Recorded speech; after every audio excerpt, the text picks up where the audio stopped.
Well, hello, everybody. Welcome to another installment of Show Review with Mike G, the show of life, the show of mezcal, again, the show of Oaxaca tastings, and so much more. Today, I sit down for what I think is his first podcast interview or quote-unquote media interview ever, Aidan Marengo from Quiote Mezcaleria in Oaxaca Central. We sit and we talk about how he's found love, and through that process of finding love and finding mezcal, finding himself to be part of the team there at the Quiote Tasting Room in Oaxaca. We sip some incredible mezcales following this, things from Ixutla and Puebla, and one that is from Alvaradas, Santa Catarina Alvaradas, that tastes unlike anything I've ever tried. So two things. One, if you can find a bottle here, even though it's not imported into the United States, grab it. And two, if you can't do that, head down to Oaxaca. So without further ado, I hope you enjoy this great conversation with Aidan Marengo of Quiote Mezcaleria.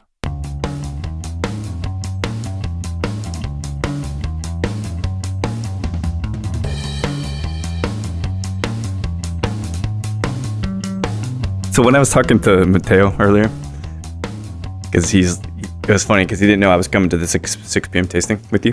Okay. And, Leslie had already kind of told me and stuff. And so Mateo's like, yeah, Aidan's a good friend of mine. I'm like, oh, cool. And I said, give me some dirt, but not in the Howard Stern way.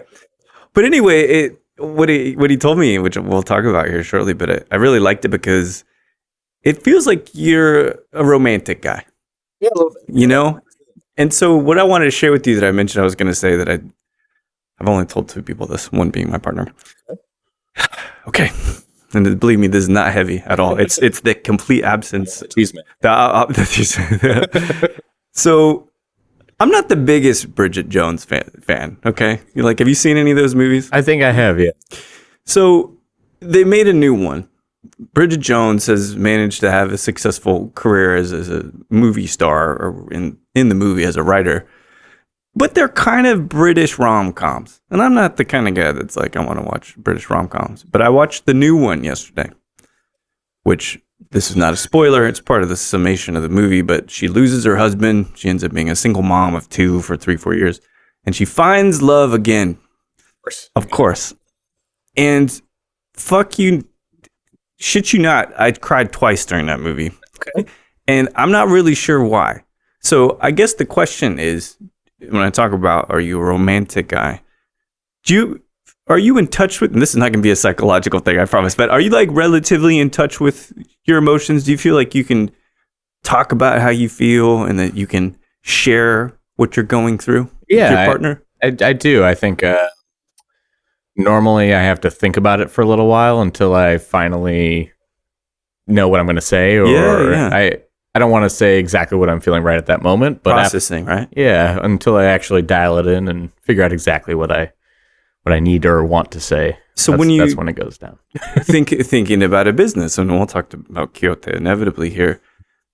Is it methodical too, or do you just go with your gut and kind of move on something? Because to do a mezcaleria in Oaxaca is going to take a lot of time, a lot of thinking. It wasn't impulsive for you to start the project, was it?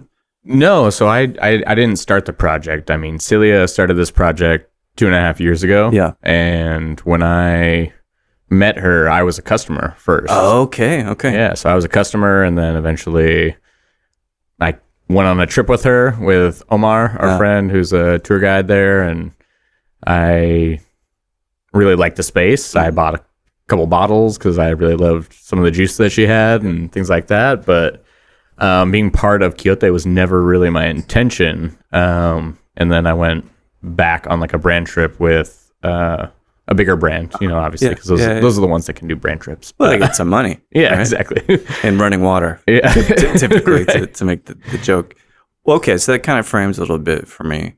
But before we get to kind of the Oaxaca chapter, you're born and raised San Francisco, and tell me if these are correct places that you worked at. You worked at Otra, Celias, yeah. Celias. Thank you. Frescas. Fresca, yeah. Fresca. Thank you. And there's one other that I can't recall. But the bottom line is like you for some time now, almost it seems like over 10 years, you've been working in the hospitality industry. Yeah, since I turned 21. Really? So like immediately? Immediately. That was about 12 years ago. So when I was 20, I got hired at Celia's as a busser. Yeah. And the only reason I got hired, I think, was because I had the same birthday as the manager there. Is that right? And he was what birthday is that? May 9th. There we go. Yeah, so he's the grandson grandson of Celia. Okay. Yeah, so we like kind of connected on that. He asked where I live, and I said right by the beach, but I did in the half-baked sense, the right by the beach boy. Okay, yeah. Dude, because this is, you said about 12 years ago, so roughly, 2013, something like that, 2012. Mm-hmm. Going up into that, were you studying for any other direction? Are you a math guy? Are you an art guy? A lot of people fall into hospitality is why I asked, but they were maybe going in another direction before that. No, I mean, I've always felt like I was fairly smart, but I didn't do very well in school. I'm with you. I'm there with you. Yeah. So I really like to figure out problems and solve things. And I always thought if I'm going to do something, I'm going to do it to the best of my ability. But I had never found something that I really loved before that. And then when I was working in hospitality, I felt I really love to make people happy and make sure they have the best time and make sure that I'm doing whatever I can to the best of my ability. So does hospitality run in the family? Not the aspect of hospitality, but my mom's an RN, for instance, and I never think about it, but that is hospitality. Yeah, actually, I would say so. My parents they love to host. They love to have their friends over. They love to make something delicious and make sure everybody's happy, and they like to talk into very, very late hours with their friends over a few bottles or glasses or bottles of wine. Yeah. So yeah, I'd say that in that aspect, but never formally in like the industry.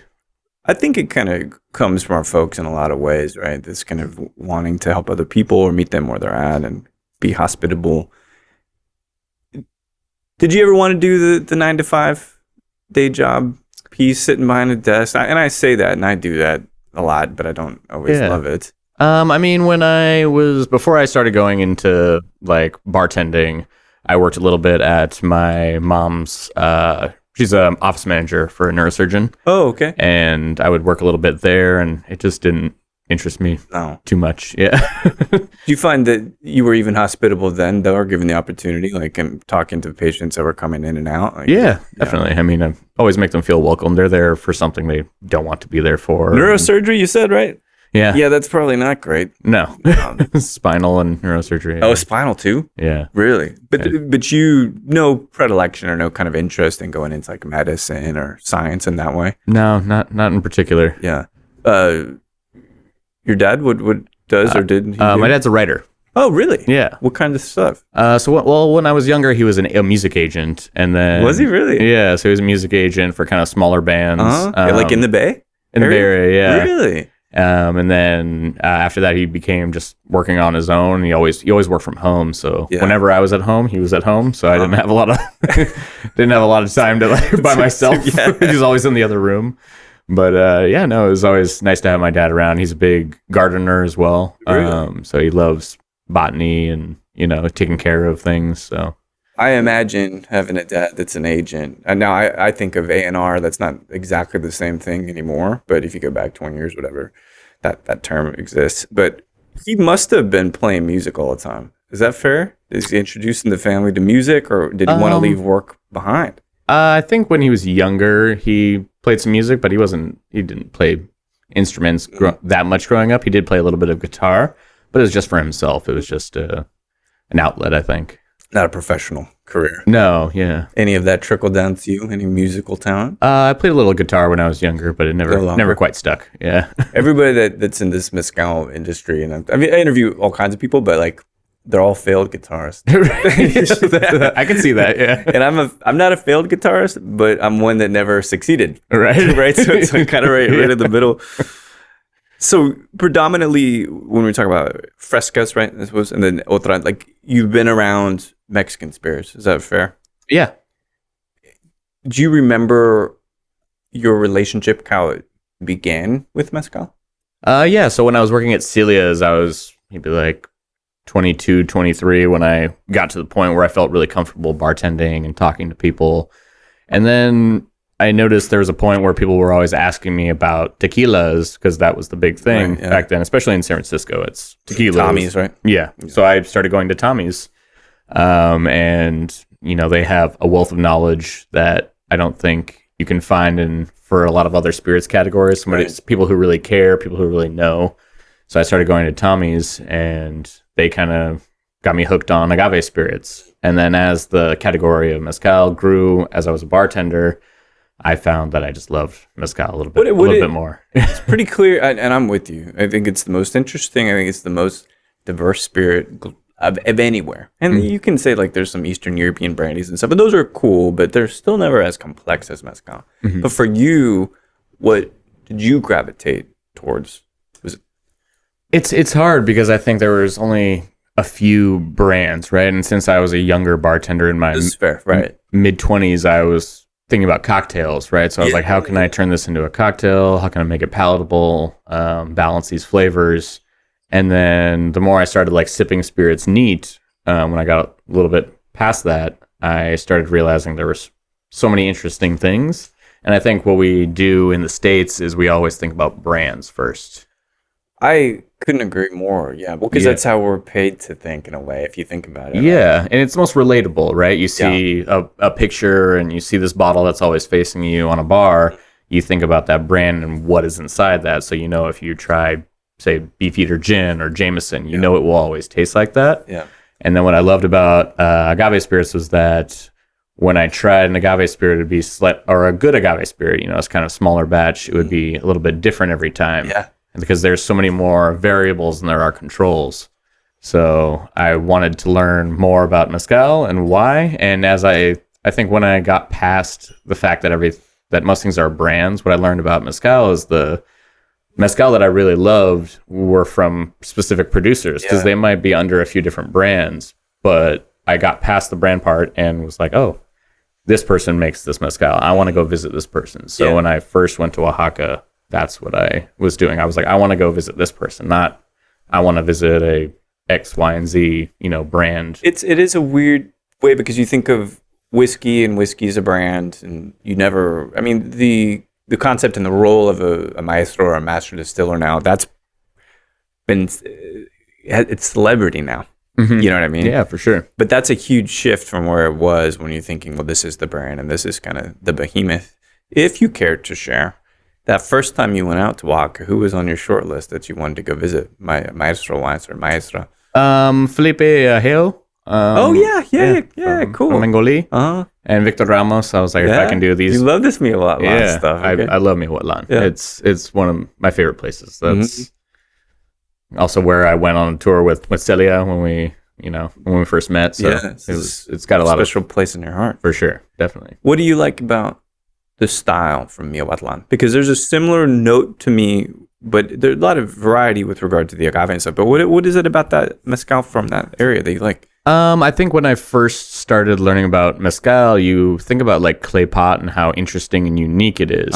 And I love clay pot still. But when I started, figuring out things I really wanted to drink all the time or something that really stood out to me, I noticed that I really liked copper and refrescadera. Yeah. So because in Miawatlan they have both, you can kind of see both styles of that, where a lot of like other regions that do clay pot, it's only clay pot for the most part. Yeah. So for there, I can see two different types of distillation and find a little bit of variety. Something I find when I get out of downtown, at least in Oaxaca, and a lot of places are kind of rural, it speaks to me. And in actually quite a literal sense, that nature is making a noise and it's making a note that it kind of resonates with. So San Fran's a loud place. Yeah. It's densely populated and that. Did you find that Oaxaca gave you a sense of peace. Now that I'm not, I actually do think, I don't think that's too serious a word, but like a sense of peace and a sense of nature. Do you find yourself needing to go outside of the city more now? I think so. I mean, when I first moved there, Say and I, we lived in Oaxaca, like just a little bit up the hill towards like Guelaguetza, Guelaguetza. And just the beginning of the year, we moved to Tlacolula. Oh, really? Yeah, so we live about 40 minutes outside of the city now, which I love. We have a lot more space. It's beautiful out there, and it's very different pace. There's not really any bars to go to at night. Right. Our friends aren't there at night, so we get to have our own time, but we still spend some time in Oaxaca. So I think we need a little bit of both, I think. When did you move out to Oaxaca? Last January. So it's just been January. Just over a year now. So that process, because you're born in San Fran, and now your folks maybe were born in San Fran, maybe Mexico, I don't know. But what is the process like? Because you're an American citizen. What's the process of moving out to Mexico like and getting that visa and all that? That's something I'm quite curious about. Yeah, it's interesting. So or is that why you got engaged? No. No. No, I did that before we even thought about that. But no, you actually have to stay past your visa. So typically you have 6 months, and then after you stay 6 months, then you can apply for your temporary residency. So yeah, are you at risk of, because in the States, right, especially right now, it's kind of a shitty time for immigration and all that. But they'll find you here. Well, I say in air quotes. At least the interpretation is ICE will find you, or whatever, and then send you back, right? Mm-hmm. But in Mexico, you're saying stay past. And then because you stayed past, they want you, is it that they want you to be a resident? Or is it that's just how you have to do it? I don't know if it's they want you to be, but when I talked to my immigration lawyer, they were like, you need to go past. So you need to technically not be, you're not supposed to be here anymore. But if you want to stay, then you can do this. So I have my temporary residency. And it's interesting too, because like when I came back to San Francisco for a trip, I was like, oh man, now I got to stay another 6 months before I can even apply for my temporary residency. But Celia, she talked to the customs agent and told them I had a work thing, some bullshit. Sorry, can I swear? Yeah, of course. Yeah, some bullshit work thing. And she was like, can you just give him 3 days on his on his visa? So they like stamped my thing and said I had 3 days, and the person was like, nobody's ever asked for this before. So I stayed past my 3 days instead of my 6 months. Oh my gosh. And then I was able to apply. Really? Yeah. And Celia or Celia? Celia. Yeah. She's from the States as well, right? Yeah. So Vegas. She lived in Vegas, I think that's what it was. Yeah. Born in California, grew up in Las Vegas. Okay. But her family's from Oaxaca. Okay. Mm-hmm. And so let's talk about the thing that Mateo said to me, which wasn't too insidious by any means. Okay. But he was telling me... I'm nervous now. No. There's no drugs or anything like that. Maybe some mulin, but anyway. A little bit.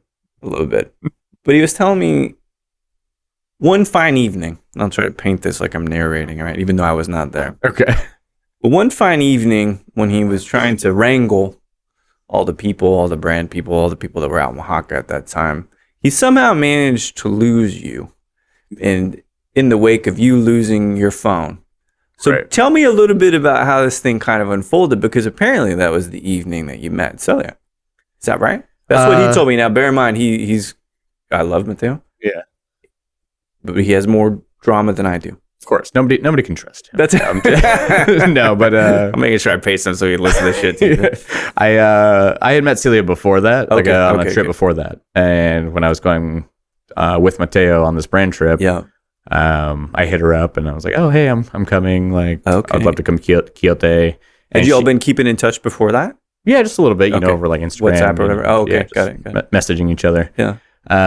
And there was a event for the brand at Sobrio, Mezcal Speakeasy. Yep. So Celia came to that and we were hanging out, and then I left with her and I dropped my phone in the crack of her car. Oh, okay. Yeah, and I didn't realize she dropped me back off at the hotel, and we were going to Jutla the next day to go visit producers and go on this multi-day thing. So I didn't have my phone for a couple days on this brand trip. Oh, wow. I have no photos from this trip. Do you remember the trip? Yeah. Good. Yeah, no, it was great. Sometimes I don't remember the trips. Yeah, and always on the brand trip, I try to stay a couple extra days because I know the brand wants to show you certain things, but I also love Oaxaca, and I want to hang out with people that I've already met and, build more connections. So how'd you get your phone back then? A couple days later when you got back from Ihula? Yeah, I did find my iPhone thing. And then I messaged her on Instagram through one of my roommate on the trip's Instagram. And then I went back and got it. And they told me they didn't realize that I knew the person who had my phone. They thought my phone was stolen. That's what he told me. Is that it was stolen. Okay, so they're like, it's somewhere in Central de Bastos right now. Like, you're not going to get your phone back. So. It's being resold for parts like right now. Yeah, as we're talking. Exactly. Did you know at that point that I always loved the genesis stories of love and all of that, Did you know at that point that this was going to be the woman you would marry? I don't think so. It's hard for guys to not talk about it, but think about it sometimes. I knew I liked her. I think the time before that, when I first met her, I went on a trip to Minas with my friend. We came back with Omar. He was the guide. And then I wanted to go to Miahuatlan to go visit like Felipe and Aheo. And we went on that trip and Celia came along. Like Omar invited her. Yeah. And it was really cool. And I remember at one point, she was not feeling too great because she gets a little bit car sick sometimes, and that road to Miahuatlan is crazy. But she pulled over. She's like, "I don't feel very well. Can you pull over? I need a beer to cure my cure my car sickness." And I was like, I had never heard of a beer curing car sickness. Yeah, so I was like, I like this girl. I'm intrigued. Yeah, it's like something to kind of focus on. I haven't yet been to Quiote. I've read about it. I've heard about it. And for you, now that you're involved, and we'll talk to what extent you're involved, but what does it feel like going into that spot?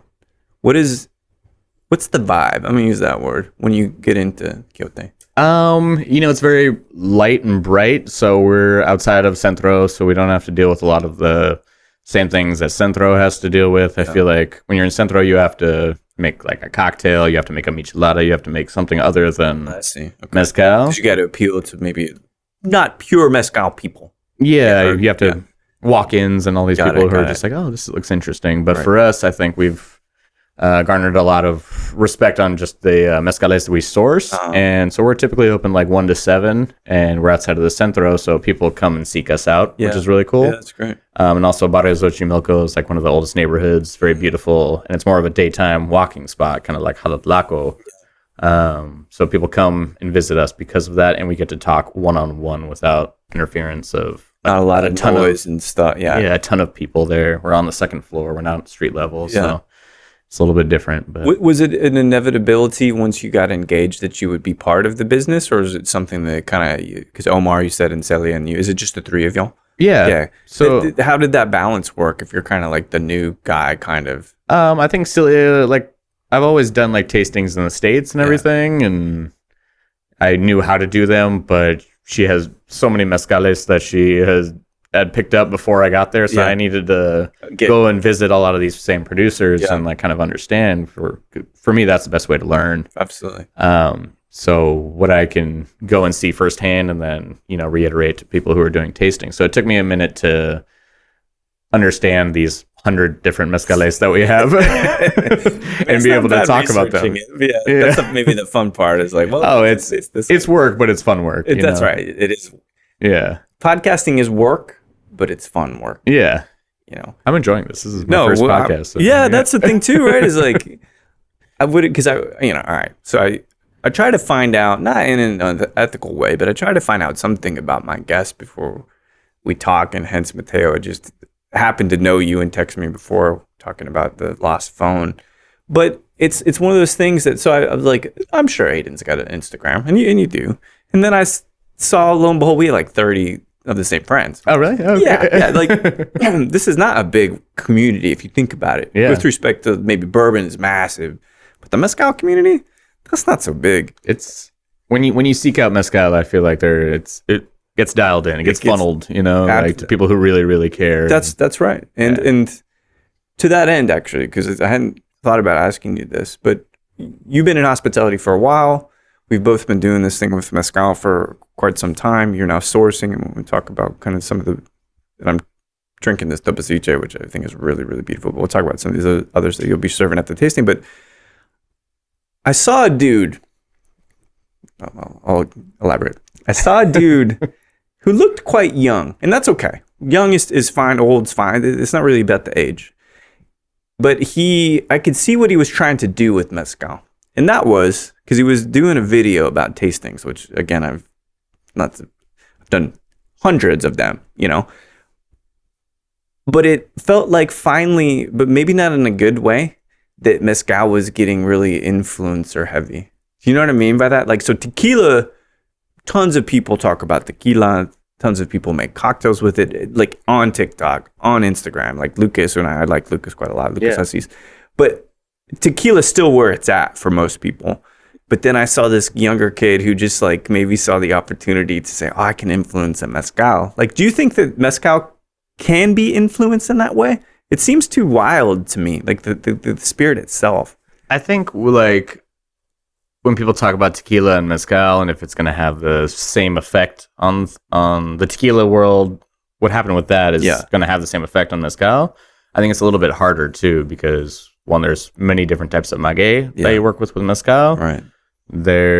Most of the good mezcal that we really love are very small batch, and there are a lot more variables, so it's always going to change. Where if you're buying one brand of tequila, it will be the same flavor profile the next time you buy it. Where I think the beauty of mezcal is that it's always going to be something different. It's mostly consistent, but it's always different from itself, to your point. Like, and people I've heard say, and I like this comparison, that wine from one year to the next from the same region is a vintage. Yeah. And I do feel that same way about particular bottlings of mezcal too.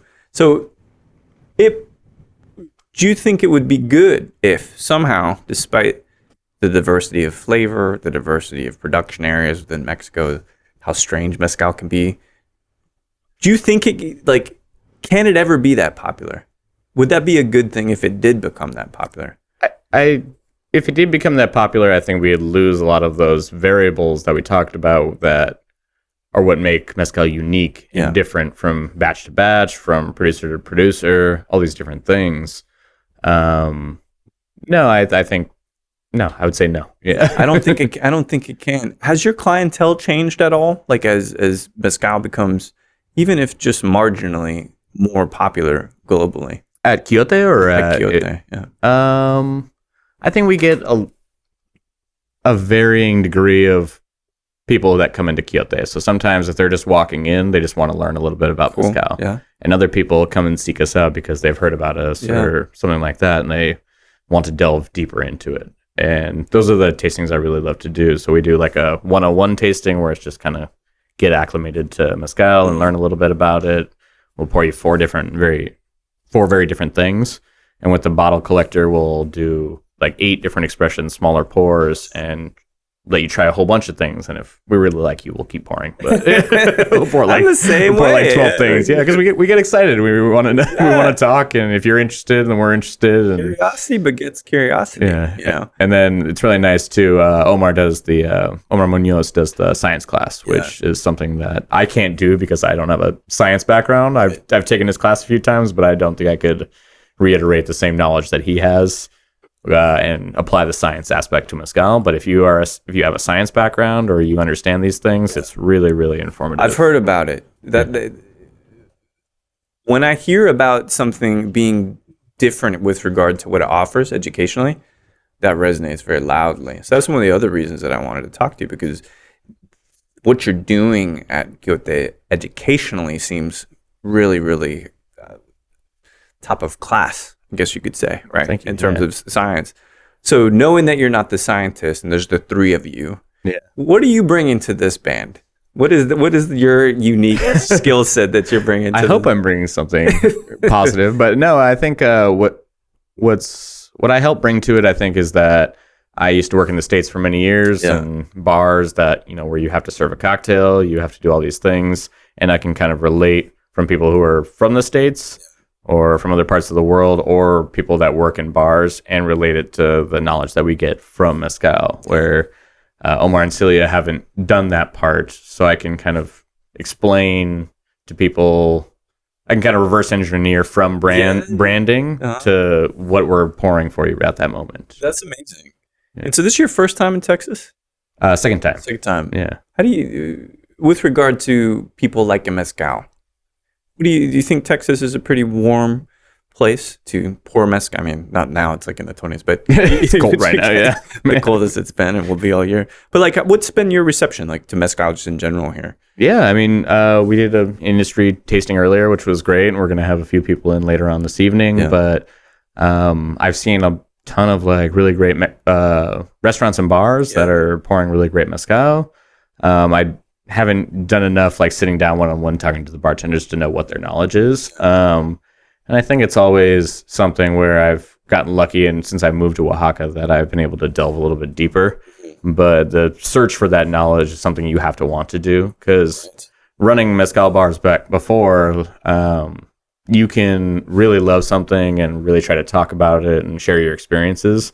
But unless those people really want to have those, not same experiences, but those experiences where they go visit a producer, where they go figure out why this mezcal tastes so good, or, things like that. It's hard to make people want to learn. So I think the bar culture in the States, more people should be sending their, employees, or the employees should be wanting to go to find out more. Absolutely. I think I didn't know as much as and I guess this is inevitably as you accumulate age, and wisdom, supposedly, if you do it right. But I remember the first time I went to Oaxaca, which was 2013, I think, and I didn't know what to ask then. Yeah, And now when I go back, what did you ask? I just took it all in because it was so big and vast, and I had a distillery at the time. I mean, I still do. So I was making spirits, but I was making gin, and gin's not made like mezcal is.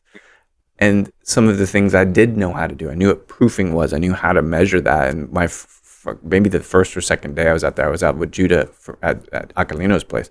Oh, okay. And we were proofing some Tepestate from Acalino. Okay. And I'm like, okay, I don't feel so uncomfortable here. Like, I do this back home with different stuff. And so that translated into, I was on the Patron trip, the Academia Patron, Hacienda trip, a couple months ago, this summer. Okay. I'm there. That was on the influencer trip. Why? I don't know. Aidan, I don't know. I was on the influencer trip, but Lucas was on that trip, and like again, nice. I like him a lot and stuff. But I was asking questions, and they were looking at me like, "What the fuck is he talking about?" You're not supposed to be asking questions. Well, they answered a couple of questions that they weren't supposed to answer, which was great. Yeah. But I didn't know those questions 10 years ago. You know what I mean? Of course. And so that's the thing that I really agree with you is until you go to the place and go to Oaxaca and smell it, how it's often smells good, how it often smells bad, and everywhere in between because of this bendagazo and stuff. Taste the water, taste the ordinario, taste the cook agave, get burned on this stuff. You know what I mean? Like all these kinds of things. And this is a little tangential, but do you like traveling and learning? Are you a curious person by nature? Yeah, definitely. I love to travel. I wish I could do it more. Yeah, sure. Yeah. I've been to many countries, many places, always trying to learn about, maybe not the best restaurant, but like what is it that makes that place unique? Right. Yeah. So whenever I travel, I try to do that as well. So 6 p.m. actually about just on over half an hour from now, you're in Austin, Texas, playing your second date here. You did the 1 p.m. Now you're going 6 p.m. And I'm sipping this Tobesiche from Jutla Refrescadera. 5 marks this evening that we're going to try. Sounds like I'm like announcing a football match or something. But I like it. But what do you, with the tasting tonight maybe specifically, you could have picked 4, you could have picked 3, you could have picked different marks. What is it about this stuff tonight that you pick and selected for this tasting in Austin? I think for Quiote, it's that we have such a broad range of flavors. So it may not be specifically super different regions or anything like that, but all very different flavor profiles. Yeah, I've only tried that one of the 5 and I'll try the others. Yeah, but I smelled them and I was like, okay, man. Because the thing from Alvarades smells like kind of like other stuff I've had, just like a pinch. But you really went wide on the different kinds of flavors. And I know you're very fond of Miahuatlan, but these batches, does the team pick them out together? Is it one of you that says, I know this is exceptional, can we bring it in? How does the process work to get the batches? Omar is a guide, so he gets to visit a lot of palenques all the time. Sometimes he has a lot of demand to go to the same places, like Minas or something like that. We don't have a lot of stuff from Minas, but if he does go to somewhere unique, and he will tell us about a batch, we'll be like, hey, this is really good. I'll bring you a sample, and then we'll go visit that palenque. Oh, good. Yeah, so it might be a new producer, it might be something like that. Otherwise, typically Celia and I go together and we'll taste things, and do you like if we really like something, we'll buy maybe 5 to 10 liters, very small. I'm going to say this, and it's okay if people get mad at me, because they'll get mad at me anyway. Your podcast. So it's just, very good point. I mean, more than that. But, but you're right. I always differ on one region, and I will say the region, and I just don't care for it. And actually, I won't even say the region, but it's a heavily clay I want to know region. the region. I'll tell you when we start. Okay. It's a region you just mentioned. Okay. That you go to a lot that makes clay. But between you and Celia, do you guys have similar preferences on the profiles of the mezcal, or do you really, really differ in what you like? I think when I first started getting into mezcal, I liked a little bit of everything because it was so new to me and interesting. And now that I've been in Oaxaca, I can definitively say that's not for me. Yeah, this is for me. I really like this. And typically we have a pretty agreeable palate. So which is a good thing. Compatibility. Maybe that's why we're together. I don't know. It certainly doesn't hurt things. Yeah. I've gotten in plenty of arguments about Santa Catarina. I mean, that's a lot of times where someone's like, I love this one. I'm like, why though? Yeah. Well, and is it quality? Yes. Is it skillfully made? Yes. Do I like it? No. I just don't like it. Yeah. And I can taste it blind anytime I taste. You could give me 20 mezcales. She's like moaning at it. You give me 20 mezcales, I'm like, oh fuck, why'd you put the meanness in there, right? So this is, it's not a hatred. It's just a trigger for me somehow. But I'm glad that you guys have kind of a compatibility in terms of profile. Now, one of these, the Pichumel, that is from Puebla, or is that in Oaxaca still? The Espadilla Pichumel is from Puebla, from Coatepec.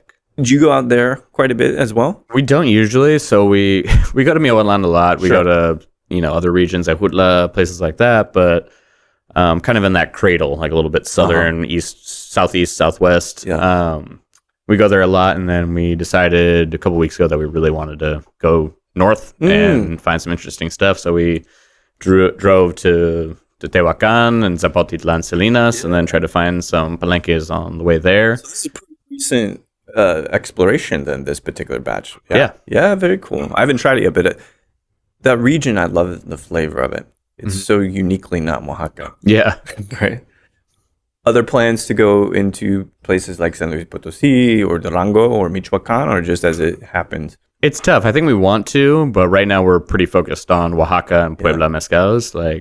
Typically it's all Oaxaca. Right now we're trying to do some more Puebla stuff just because we want a little bit more variation. We want to see different types of distillation. We want to see different agaves or magueyes. Yeah. I mean, you'll learn more. Yeah, exactly. You personally, right? Yeah. Curiosity never stops. Exactly. All right, so I got 2 questions left for you. One is, and I don't like to use the word favorite, but it's cold. It's in Austin. Of these, what would you be sipping right now? These 5, I'm sure they're all of them are amazing, but what warms you up more? Warms me up more, I think, the Tobasiche. The Tobasiche. Perfect. Yeah. Okay, so you're drinking, let's say, this Tobasiche anywhere in the world, doesn't matter. But you can have a mezcale with anybody, living or deceased. Who would you love to drink mezcal and have a conversation with? That's tough because I feel like especially for celebrities, I don't always research people's personality, but I think you'll find out, I guess, if you start drinking with them, right? Maybe Jeff Bridges. Man, that's good. Yeah, I love Jeff Bridges. Yeah, I think he's a very interesting character in so many different movies, so much range, and it was he's recently battling cancer too. Yeah. Did you watch The Old Man?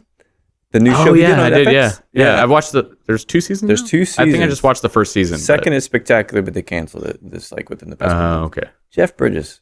Any favorite Jeff Bridges? Now, don't get me started talking about movies. I'll go all day on that shit. Yeah. But any favorite Jeff Bridges performances or movies? I think it's got to be The Big Lebowski. The dude. Yeah. Yeah. I grew up with that movie. Yeah. It speaks to me sometimes. It speaks to a lot of us. Yeah, I lived in Minneapolis for a while. No and the way, Coen really? brothers are from Minneapolis. And I remember one time I went to a Bryant Lake Bowl, which is the bowling alley. And I was looking around at all these neon signs and I was like, man, this looks super familiar. And they were like, my God. these are the neon signs that are in the beginning opening credits No way. of The Big Lebowski. Like when they do like the neon like backdrop. That's incredible. So I was like, man, that's really cool. Do you know a bit of, and this was, I promise this will be succinct because I got one last question for you, but do you know a bit about the Coen brothers? You know they're from Minneapolis and all that? I know their work, but I don't know. So you know Blood Simple? Their first movie? No, I actually don't. Beautifully paced, like film noir, and Frances McDormand's in it. Okay. McDormand. But I didn't know it was filmed in Austin. Oh, cool. And there is what used to be the Ritz. There's a bar downtown called Jackalope, actually. It's like really close. I think I went there yesterday.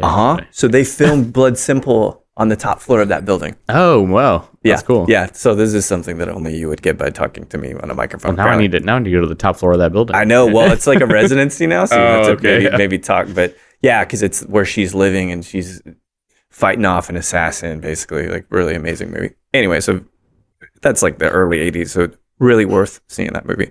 But last question. A lot of people come into Austin and they do these, not a lot of people, but good people come into Austin with mezcal and do tastings. Is there any desire, export, import, make Quiote not only the Mezcaleria brick and mortar, but the mezcal brand itself? I think we are thinking about doing exportation and everything, but it won't be under the name Quiote. I see. I can't say the name now because we're still working on registering and all these things, but I think there's one thing that we really want to focus on is that we found so many really amazing ensembles of like super unique maguey that are blended together, through the whole process, and where it's very different from like a whiskey blend where you can put all these different parts together and make something delicious. Blend, right? Yeah. But no, so here I think the thing we love the most is finding a ensemble that is, multiple different types of maguey, and they do it all. They don't know what it's going to taste like at the end. Exactly. And it comes out beautifully.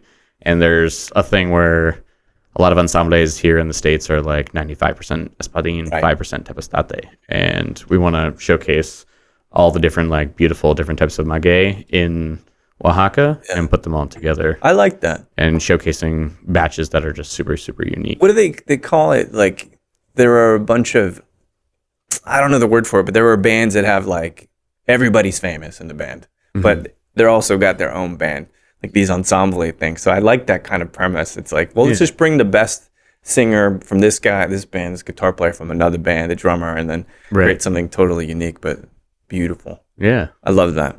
Well, Aidan, it's been a pleasure, man.